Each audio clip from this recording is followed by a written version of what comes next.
देखते हैं। पहला नंबर है ना कि मतलब नाबार्ड के बारे में देखते हैं क्या है। नाबार्ड क्या है, मतलब नाबार्ड की जो स्थापना है न, वो कब हुआ था। तो नाबार्ड की जो स्थापना हुआ था वो हुआ था 1982 ईस्वी में। नाबार्ड की स्थापना कब हुआ था, तो 1982 ईस्वी में हुआ था। अब बोला जाए किस सिफारिश के तहत पर हुआ था, तो शिवरामन समिति के सिफारिश पर हुआ था। शिवरामन समिति के सिफारिश पर हुआ था। अब देखा तो इसका मुख्यालय कहाँ है, तो इसका जो मुख्यालय है, इसका मुख्यालय कहाँ है, मुंबई है, याद है ना, मुंबई है, इसका मुख्यालय मुंबई है। नाबार्ड का जो मुख्यालय है वो मुंबई है। अब देखा जाए यहाँ मतलब इसका हेड कौन है, हेड जो है गोविंद चिंतालू है, गोविंद चिंतालू है। अगर जिसमें एक बार आप पढ़ लेते हैं कि नाबार्ड के जो स्थापना हुआ था कब हुआ था, तो 1982 ईस्वी में नाबार्ड का स्थापना हुआ था। किस सिफारिश के तहत हुआ था, तो शिवरामन समिति के सिफारिश पर हुआ था। यहाँ का मुख्यालय कहाँ है, मतलब नाबार्ड का मुख्यालय कहाँ है, तो मुंबई है। हेड कौन है, तो हेड गोविंद चिंतालू है। अब देखा जाए एक बात और है, मतलब दांडी मार्च जो आरंभ हुआ था, कब तक आरंभ हुआ था, कब से कब तक चला था, इन लोग किसके लिए हुआ था, जिसमें दांडी मार्च आरंभ जो हुआ था वो मतलब कब हुआ था, तब 12 मार्च 1930 ईस्वी में क्या हुआ था, यहाँ स्टार्ट हुआ था। और मतलब जहाँ के मतलब कब से कब तक हुआ था, दांडी मार्च से जो आरंभ हुआ था कब से कब तक हुआ था, तो यानी कि जो हुआ था लास्ट वो 6 अप्रैल 1930 तक हुआ था। 6 अप्रैल 1930 तक हुआ था।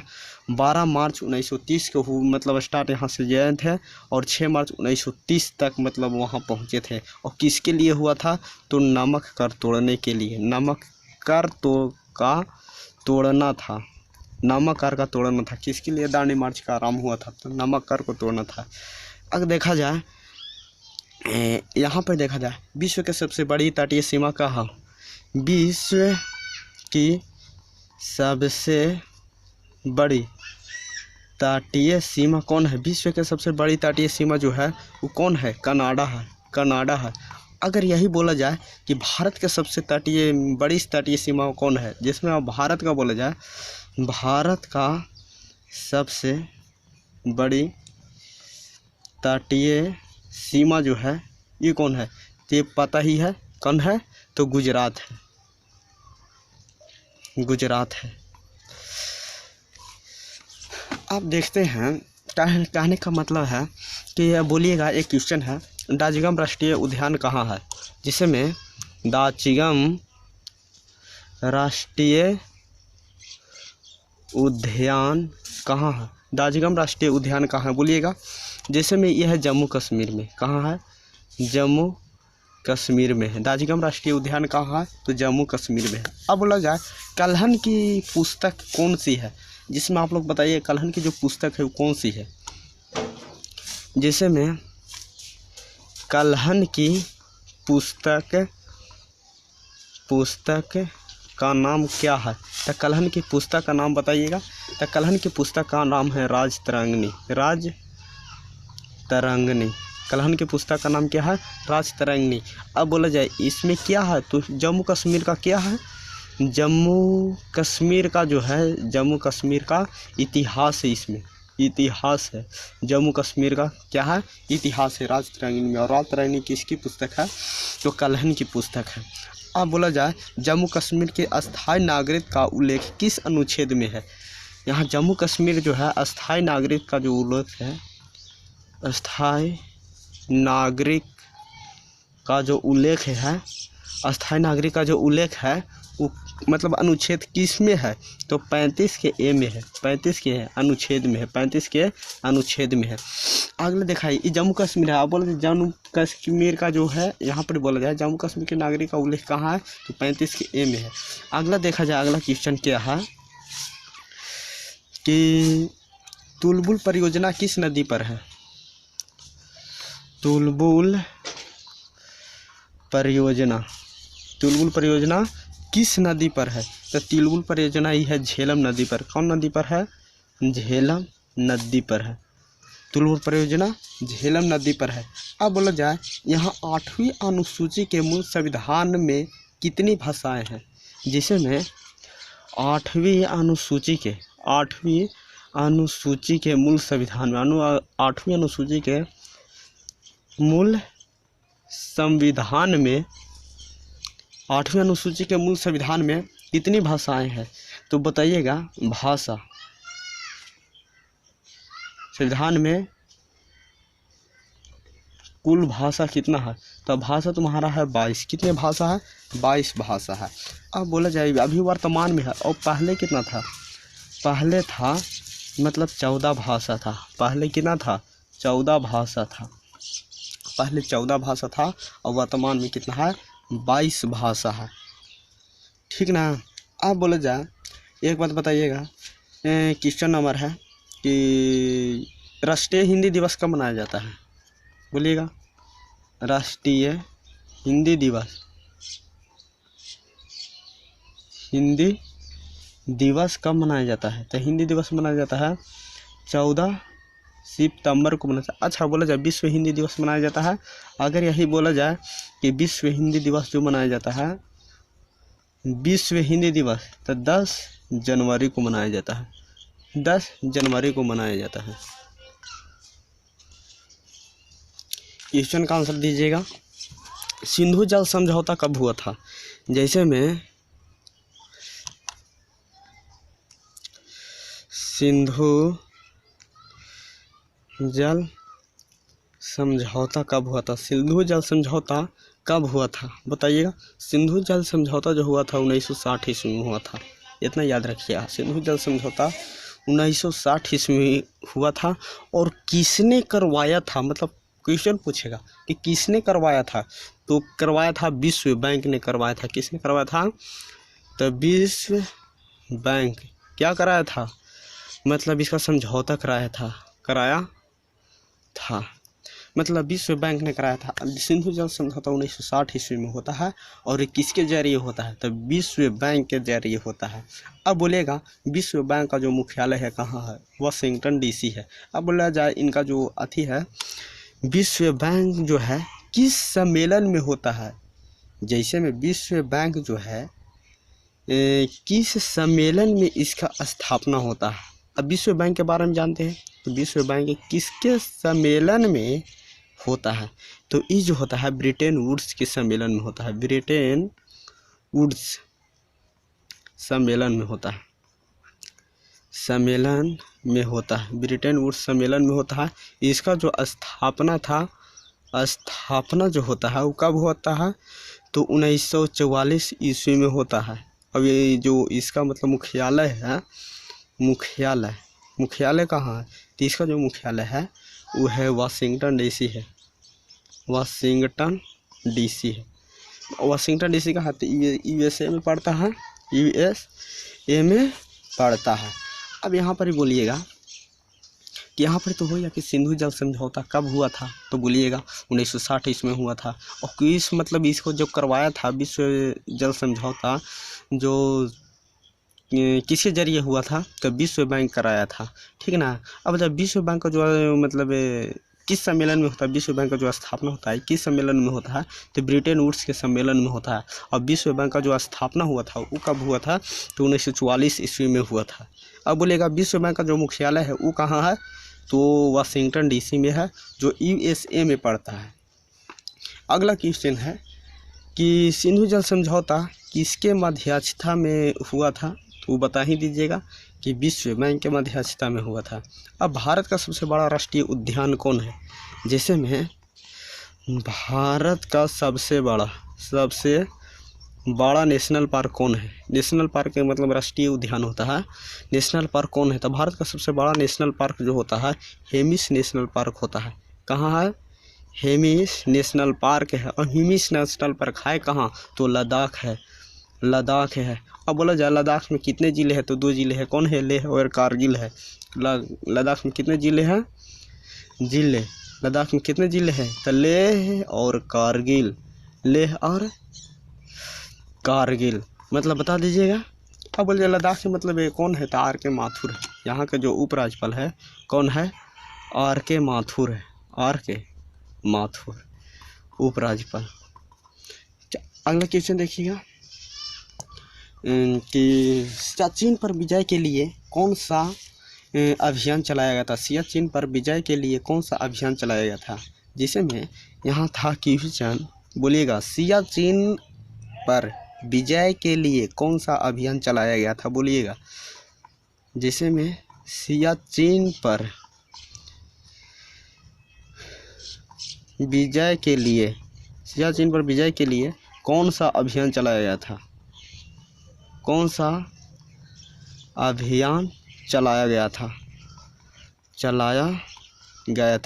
तो यहाँ पर जो सियाचिन को जो विजय के लिए यहाँ अभियान चलाया गया था उसका नाम है ऑपरेशन मेघदूत। ऑपरेशन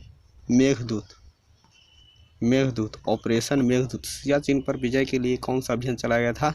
तो ऑपरेशन मेघदूत है। और कब चलाया गया था? तो 1984 ईस्वी में चलाया गया था। 1984 ईस्वी में चलाया गया था। अब बोला जाए गांधी जी ने भारत लौटने पर पहला सत्याग्रह कहाँ किया था? गांधी जी ने जब भारत लौटे थे तो सबसे पहले पहला सत्याग्रह कहाँ किया था? लौटने पर पहला सत्याग्रह कहाँ किया था? तो वही मतलब बिहार राज्य के मतलब जिला है पूर्वी चंपारण। चंपारण में बोलिए, चंपारण। और चंपारण कहाँ है? तो बिहार में है। चंपारण बिहार में। कब चलाए थे? मतलब 1917 ईस्वी में चलाए थे। मतलब बिहार में चलवाए थे। जिसमें कोई क्वेश्चन पूछता है कि गांधी जी जब साउथ अफ्रीका से जब लौटे थे तो वो सबसे पहला जो सत्याग्रह कहाँ चलाए थे? तो 1917 ईस्वी में जो चलाए थे वो चंपारण में चलाए थे। और चंपारण कहाँ है? तो बिहार में चंपारण आपको पड़ता है। अच्छा क्वेश्चन बोलिएगा प्रवासी भारतीय केंद्र का नया नाम क्या है? बोलिएगा। मतलब प्रवासी भारतीय केंद्र का जो नाम है, प्रवासी भारतीय केंद्र का जो नया नाम क्या है? मतलब ये जो इनका जो नाम चेंज हुआ है, ये नाम चेंज हुआ है। पहले था प्रवासी भारतीय केंद्र का जो नाम था वो अब हो चुका है, क्या है पता? सुषमा स्वराज भवन। क्या? सुषमा स्वराज भवन। बोलिएगा। मतलब प्रवासी, एक बार बोलिएगा मेरे साथ कि प्रवासी भारतीय केंद्र का जो नया नाम है वो क्या है? तो सुषमा स्वराज भवन प्रवासी केंद्र का जो नाम है। अब बोलिएगा पहला पद्म विभूषण से भी सम्मानित किए गए थे वो कौन थे? 2020 में इन्हीं से को मिला था। 2020 में जो हुआ था पद्म विभूषण मतलब 2020 में मिला था। 2000 विभूषण इनको मिला था। पुरस्कार जो थे पद्म विभूषण पुरस्कार 2020 में इनको मिला था। मतलब जैसे प्रवासी भारतीय केंद्र का जो नया नाम क्या है? तो बोलिएगा मतलब सुषमा स्वराज भवन है। और सुषमा स्वराज भवन का जो सुषमा स्वराज जो है इनको जो मिला था एक पुरस्कार मिला था इनको, मतलब सुषमा स्वराज के नाम पर मतलब रखा गया है सुषमा स्वराज भवन। और सुषमा स्वराज को जो मिला था 2020 में पद्म विभूषण मिला था। पद्म विभूषण से पुरस्कार नवाजा गया था इनको। और वर्तमान में जो है बोलिएगा वर्तमान में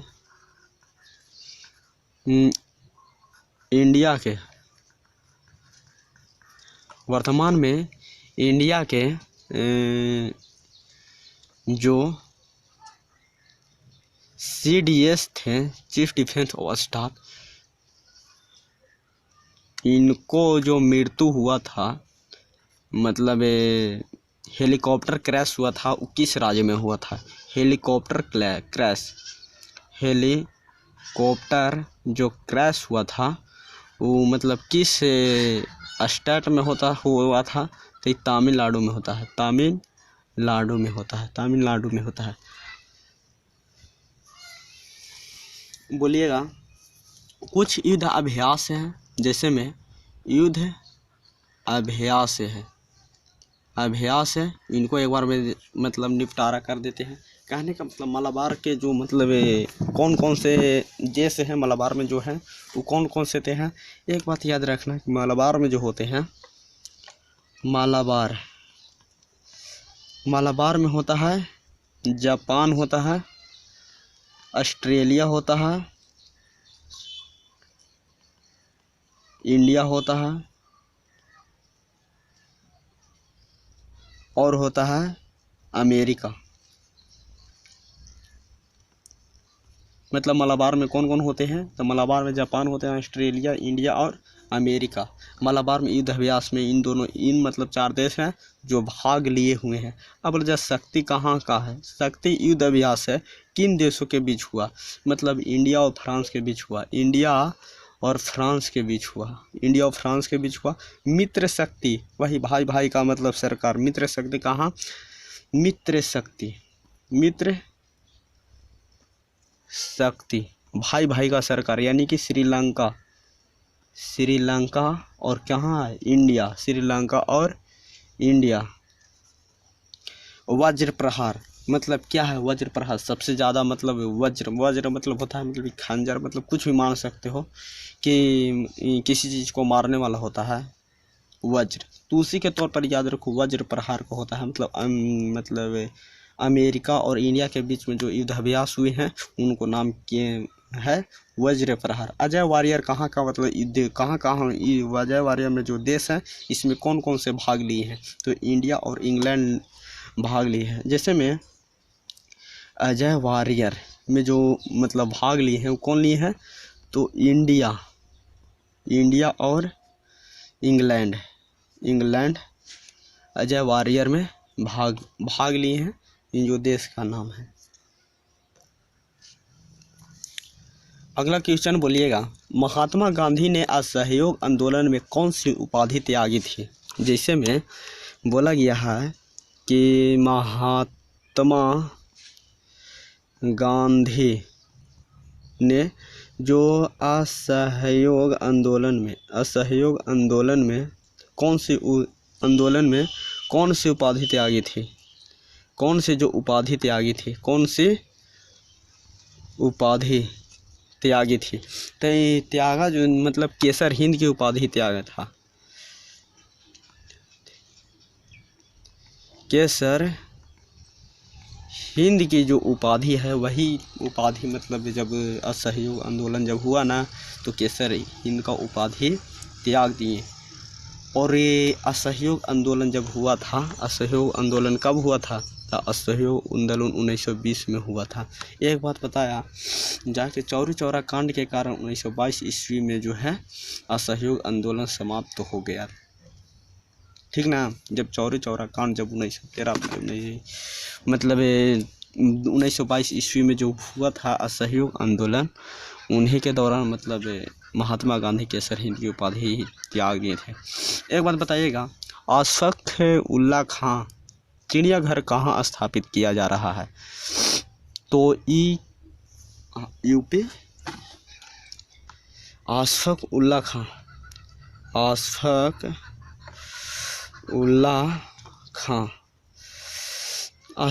खां जो है मतलब चिड़िया जो घर है मतलब कहाँ स्थापित किया जा रहा है? गोरखपुर यूपी में पड़ता है। गोरखपुर यूपी में पड़ता है। यहाँ मतलब यही मतलब इसको मतलब क्या बनाया जा रहा है। सर्वाधिक लोकसभा और राज्यसभा की जो सीट है वो कहाँ है? सर्वाधिक लोकसभा और राज्यसभा की सीट कहाँ है? तो सर्वाधिक लोकसभा की जो सीट है की सीट कहाँ है? तो सर्वाधिक लोकसभा की सीट मतलब 80 कहाँ है? यूपी में है। और सर्वाधिक राज्यसभा की जो सीट है 31 वो ये भी कहाँ है? मतलब यूपी में ही पड़ता है। एक बात है मतलब ये क्वेश्चन है मतलब ट्रांसजेंडर यूनिवर्सिटी ट्रांसजेंडर यूनिवर्सिटी और ईद स्मारक कहाँ है? ट्रांसजेंडर यूनिवर्सिटी है। ट्रांसजेंडर यूनिवर्सिटी कहाँ है? कुशीनगर में ट्रांसजेंडर यूनिवर्सिटी कुशीनगर। और ईद स्मारक है कहाँ है? तो मेरठ पड़ता है। ईद स्मारक कहाँ पड़ता है? तो मेरठ में। ट्रांसजेंडर यूनिवर्सिटी तो पता तो हो गया मतलब कि कुशीनगर में। ट्रांसजेंडर यूनिवर्सिटी कुशीनगर में है, लेकिन ईद स्मारक जो है वो मेरठ में पड़ता है। कहाँ पड़ता है? मेरठ में पड़ता है। अभी दोनों ईद कुशीनगर और मेरठ दोनों कहाँ है? यूपी में ही है। मतलब कोई बोलेगा ट्रांसजेंडर, अगर इन दोनों नहीं दिया, यूपी दिया हो तो यूपी मार देना। ट्रांसजेंडर यूनिवर्सिटी और ईद स्मारक। अब देखते हैं कि कुछ अथी के नाम देख लेते हैं। मीनाक्षी मंदिर मतलब कहाँ है? तो बताइएगा। मीनाक्षी मंदिर जो है, मीनाक्षी मंदिर जो है ये कहाँ है? तो मीनाक्षी मंदिर जो है मदुरई मतलब तमिलनाडु में है। मीनाक्षी मंदिर जो है मदुरई तमिलनाडु में है। मीनाक्षी मंदिर कहाँ है? मदुरई तमिलनाडु में है। कौन सी शैली में बनी हुई है? तो द्राविड़ शैली में बना हुआ है। द्राविड़ शैली में। एक बात बताइएगा मतलब कूडनकुलम परमाणु संयंत्र में किस देश का सहयोग है? जैसे में कूडनकुलम परमाणु संयंत्र कहाँ है? तो कूडनकुलम परमाणु संयंत्र जो है यह तमिलनाडु में है। और किस देश के सहयोग से बनाया गया था? तो रूस के सहायता से बनाया गया था। रूस के सहायता से बनाया गया था। किसको? मतलब कूडनकुलम परमाणु संयंत्र को बनाया गया था। एक बात बताइएगा, मुद्दुमलाई राष्ट्रीय उद्यान और मन्नार की खाड़ी दोनों कहाँ है? जैसे में मुद्दुमलाई नेशनल पार्क और जो है मन्नार की खाड़ी प्लस मन्नार की खाड़ी मतलब कहाँ है? तो ये दोनों है तमिलनाडु में है। मतलब दक्षिण का मैनचेस्टर किसको कहा जाता है? जैसे में दक्षिण का मैनचेस्टर किसको कहा जाता है? कोयम्बटूर को कहा जाता है। दक्षिण को कोई पूछेगा क्वेश्चन में कि दक्षिण का मैनचेस्टर किसको कहा जाता है? तो कोयम्बटूर को कहा जाता है। अब राजा मैनचेस्टर स्थित कहाँ है? तो मैनचेस्टर जो स्थित है इंग्लैंड में है। मैनचेस्टर जो ये वाला जो है स्थित कहाँ है? मैनचेस्टर जो स्थित है ये है इंग्लैंड में है। मैनचेस्टर स्थित कहाँ है? तो इंग्लैंड में है। अगर भारत का मैनचेस्टर दक्षिण का मैनचेस्टर बोला तो कोयम्बटूर हो गया। स्थित जो है ये मैनचेस्टर जो स्थित है ये कहाँ है? तो इंग्लैंड में हो गया। जैसे में स्थित जो है इंग्लैंड में हो गया। और बोला जाए कि भारत का मैनचेस्टर किसको कहा जाता है? भारत का मैनचेस्टर किसको कहा जाता है? तो अहमदाबाद को कहा जाता है। और गुजरात में स्थित है।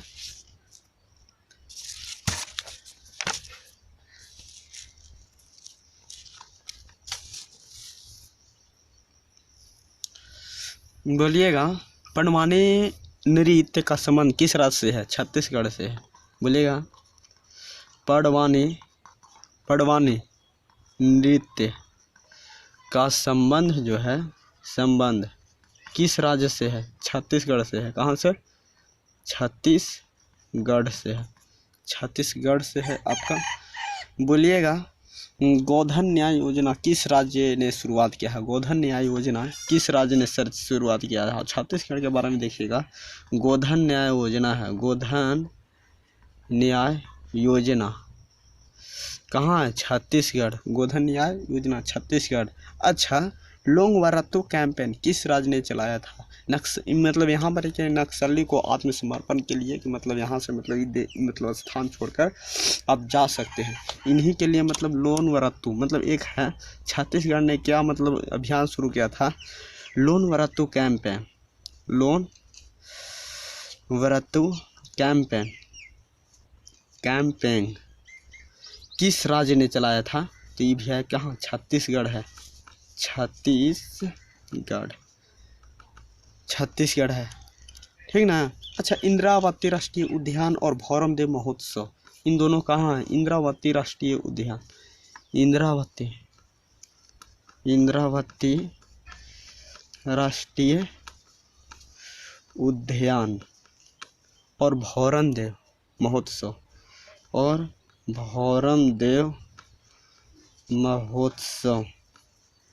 दोनों कहाँ है? तो दोनों जो है ये छत्तीसगढ़ में पड़ता है, छत्तीसगढ़ है। मतलब इंद्रावती राष्ट्रीय उद्यान, भौरम देव महोत्सव ये दोनों है छत्तीसगढ़ में आपके पड़ते हैं।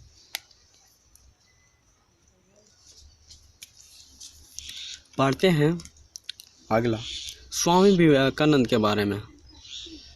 मतलब स्वामी विवेकानंद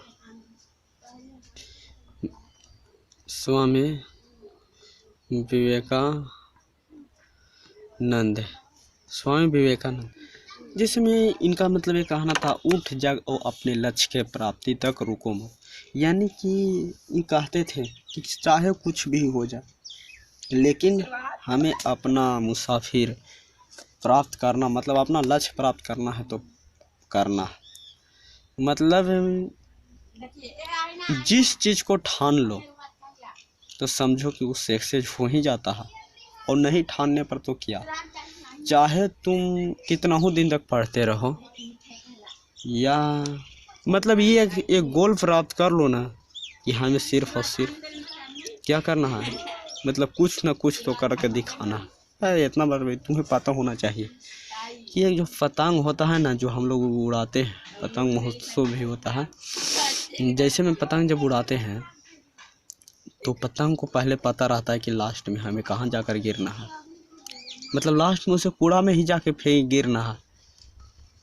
लेकिन वो अपने आप को कितना ऊंचाई तक मतलब ले जाता है तो देख ही सकते हो, प्रैक्टिकल है। लेकिन हाँ चलो आते हैं वो अपना मतलब है। अच्छा, स्वामी विवेकानंद जो थे ना, किस राज मतलब जैसे स्वामी विवेकानंद का जो मतलब वास्तविक नाम था वो क्या था? वास्तविक नाम क्या था बोलिए? स्वामी विवेकानंद के वास्तविक नाम क्या था तब बताइएगा। नरेंद्र नाथ दत्त। स्वामी विवेकानंद के वास्तविक नाम क्या था? नरेंद्र नाथ दत्त। अब बोलिएगा कि स्वामी विवेकानंद की विवेकानंद नाम किसने दिया? स्वामी विवेकानंद के विवेकानंद नाम ही किसने, स्वामी विवेकानंद को विवेकानंद नाम किसने दिया? का नंद नाम किसने दिया? इनको किसने दी? तो ये जो है अजीत सिंह दिया, अजीत सिंह ने दिया, जो कहाँ के थे मतलब खेतड़ी के झुनझुन के राजा थे, खेतड़ी झुनझुन के राजा थे। कहाँ? खेतड़ी झुनझुन के राजा थे, खेतड़ी झुनझुन के राजा थे। मतलब इनका मतलब क्या होता है ना कि इनका दो मतलब समाचार पत्र के संबंध से मतलब समाचार पत्र का भी संबंध है। मतलब इनका एक अथी है स्वामी विवेकानंद नाम के प्रबुद्ध भारत समाचार जो है इनका संबंध स्वामी विवेकानंद से है। प्रबुद्ध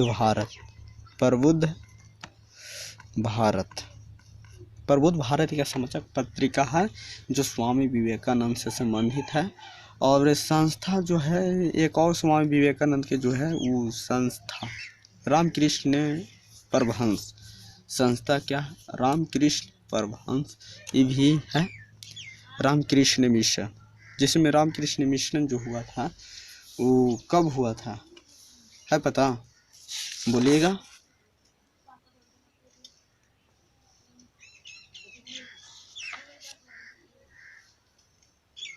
चलिए, याद तो शायद हमको भी अभी न है।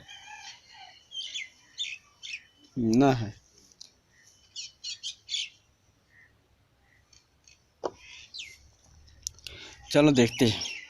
अच्छा, वेलूर मठ किस राज्य में स्थित है? वेलूर मठ वेलूर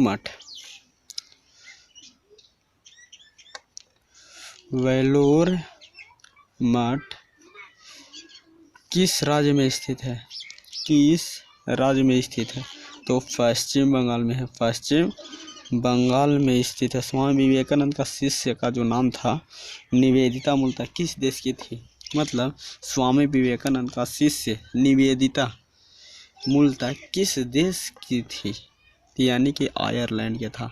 निवेदिता, स्वामी विवेकानंद का जो शिष्य थे, मतलब शिष्य निवेदिता मूलतः किस देश के थे? तो आयरलैंड के थे। आयरलैंड के थे। मतलब भारत के जो सर्वाधिक अंतर्राष्ट्रीय सीमा किस देश के साथ लगता है? तो बांग्लादेश के साथ लगता है। बांग्लादेश की मुद्रा टका है। शेख मुजीबुर रहमान की कौन सी उपाधि दी गई? तो बंग बंधु की उपाधि दी गई थी। और शेख मुजीबुर रहमान कहाँ के रहने वाले हैं? तो वही जुल्फ बांग्लादेश।